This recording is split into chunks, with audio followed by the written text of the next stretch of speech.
Mi nombre es Ricardo Rosas Buendía, soy abogado, especialista en aduanas y comercio exterior, y lo que vamos a exponer hoy está referido a los regímenes promocionales a la exportación, con énfasis en el régimen, el bastante conocido régimen de drawback.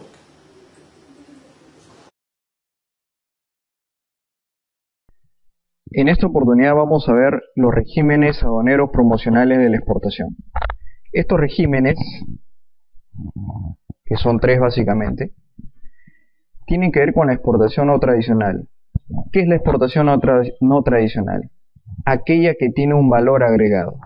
Por ejemplo, si transformo telas en camisas, esa transformación viene a ser el valor agregado. Entonces lo que estamos hablando básicamente, y siempre lo que estamos hablando básicamente en el contexto de los tres regímenes que a continuación voy a presentar, es sobre bienes, no sobre servicios. Los regímenes aduaneros promocionales de la exportación no tienen que ver con servicios de exportación, sino con exportación de bienes. Y básicamente estamos hablando de bienes corporales, bienes tangibles, como una camisa, por ejemplo. Siendo así, hay una relación, digamos, establecida por la legislación que tiene que ver con el drawback, en el cual se le vincula como productos que son tradicionales. Por ejemplo, los minerales. Los minerales no pueden acogerse a los beneficios de estos regímenes aduaneros. Me refiero a los minerales estos que se extraen y que prácticamente se exportan como productos casi extraídos de las minas. Por supuesto hay siempre cierta transformación, pero están excluidos de estos regímenes aduaneros porque estos implican y exigen un valor agregado, digamos, contundente, relevante, que se pueda establecer dentro de una línea de producción. Es por supuesto un tema polémico, es un tema que habría que ahondar caso por caso, régimen por régimen, pero en términos generales ese es el concepto. Siendo así, establecidas estas pautas generales, bastante generales, los regímenes aduaneros a los cuales me estoy refiriendo son el drawback, bastante conocido por el medio de comercio exterior, la emisión temporal para perfeccionamiento activo y la reposición de mercancías con franquicia arancelaria. Cada uno de estos regímenes tiene una característica. El régimen que es más usado es el drawback, porque lo que hace es restituir, es decir, devolver impuestos aduaneros. ¿Qué impuesto? Los derechos arancelarios. La emisión temporal para perfeccionamiento activo lo que implica es una suspensión tributaria, muy diferente al drawback que devuelve impuestos. En la emisión lo que se hace es evitar en determinado momento el pago de tributos aduaneros, pero solamente en términos de una suspensión. Esta suspensión se puede levantar bajo ciertas consideraciones. Y por último, la reposición de mercancías con franquicia arancelaria implican una exoneración muy distinta a la suspensión en cuanto a su naturaleza como beneficio tributario.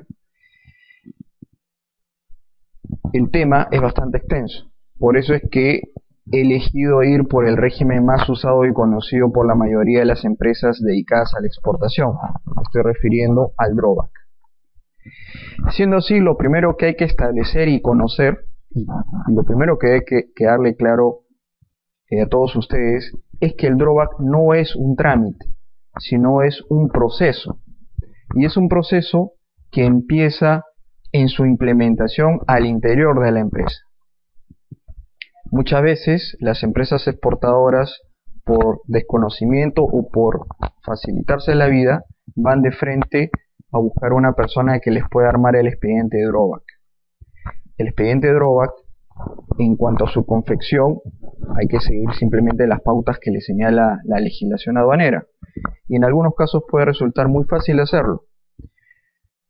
este expediente se presenta ante la aduana y la aduana, salvo ciertas observaciones formales que puede hacer, al final de cuentas lo va a aprobar, porque lo que hace básicamente es una revisión de los documentos, que haya una coherencia, que haya una lógica en los documentos presentados, pero solamente hasta ahí lo que hay es una revisión documentaria, es decir, una revisión superficial de lo que debe o debería de sustentar el drawback en una eventual fiscalización. En una eventual fiscalización, lo que hace la aduana, la SUNAT, para hablar en términos más generales, es ya no solamente limitarse al expediente que puede tener 20 o 300 páginas, sino que va a ir al interior de la empresa, a la contabilidad de la empresa, y también va a cruzar información con los proveedores de la empresa exportadora para recabar la información con la cual nosotros hemos sustentado el expediente de drawback. Si no hay una relación, si no hay una coherencia, si no hay un sustento, tanto de forma como de fondo, entonces es donde empiezan los problemas. Y es precisamente porque sustentamos de que el drawback no es un trámite, sino un proceso. Y vuelvo al inicio. Es un proceso porque lo primero que ha tenido que hacer el exportador es hacer una auditoría. No una auditoría contable en el sentido rígido del término, o una auditoría tributaria en el sentido rígido del término, lo cual lo puede hacer, por supuesto, también para apoyarse en una eventual fiscalización en cualquiera de los extremos que la SUNAT considere, sino que la auditoría de drawback va básicamente a establecer si es que la empresa cumple con los aspectos de fondo.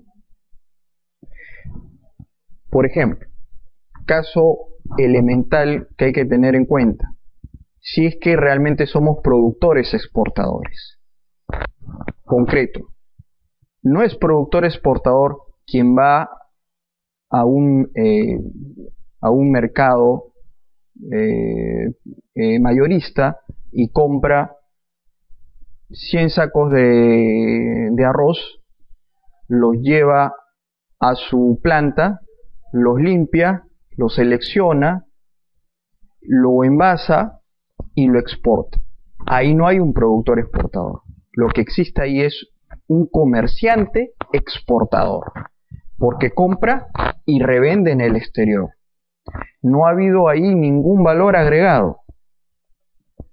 No ha participado en todas las etapas de la producción, solamente ha participado en la última etapa, que podríamos decir que de selección y envasado.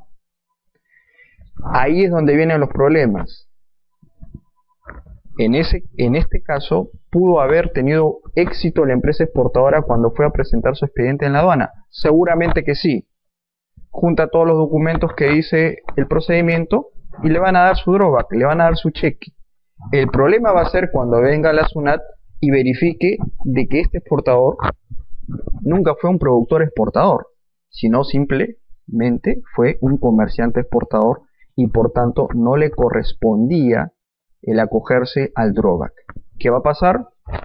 Se le va a notificar la multa correspondiente y además va a tener que devolver todo el dinero que a un inicio se le entregó como concepto de drawback, más los intereses que se hayan generado en el periodo, en el periodo que ha pasado desde que yo recibí el dinero hasta que lo estoy devolviendo, lo cual puede pasar años, pueden pasar 2, 3 años. Entonces ahí las cosas se complican.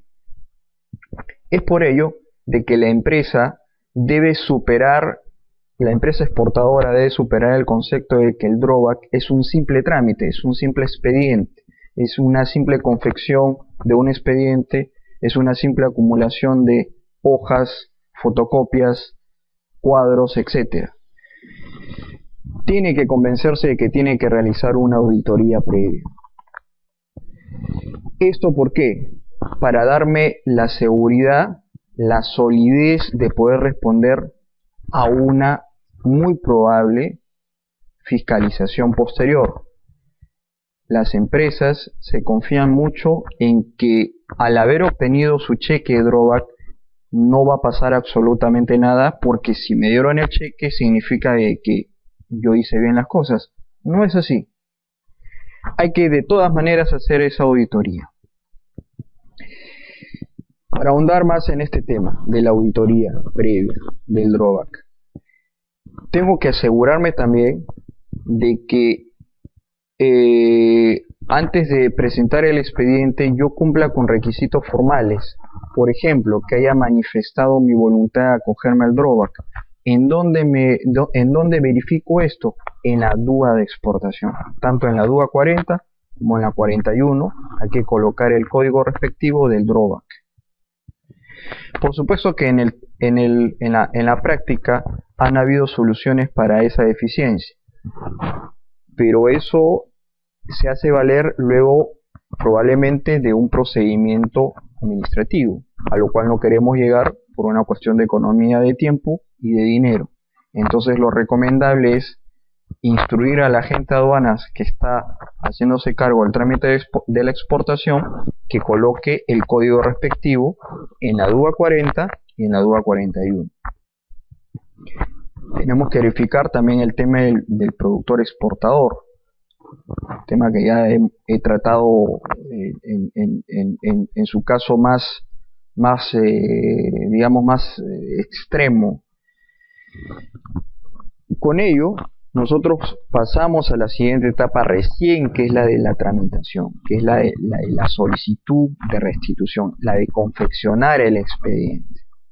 Entonces ahí vamos a ver que podemos cometer ciertos errores, como por ejemplo errores de cálculo. Ha sucedido veces en el cual por 1 centavo no es aceptado el expediente.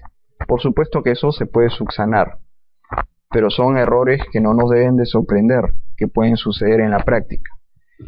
Hay otros errores referente también a temas de forma, por ejemplo las firmas.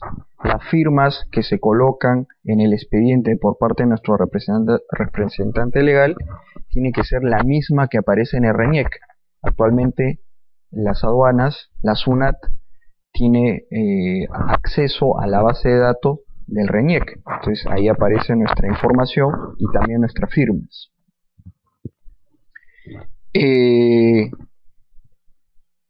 finalmente la tercera etapa, que ya la estoy reiterando varias veces, es la fiscalización posterior. La fiscalización posterior es la revisión de todo lo antes hecho o dejado de hacer. Entonces tenemos que medir como en las matemáticas, que mejor seamos lo más exactos posible en dos extremos, en lo que es la empresa y en lo que hemos dicho que es la empresa cuando presentamos el expediente de drawback. Eso es lo que va a revisar la fiscalización. Lo que tú dijiste que eras, un productor exportador por ejemplo, y lo que realmente eres. La aduana va a establecer si realmente tú eres un productor exportador, entre otros temas, ¿no?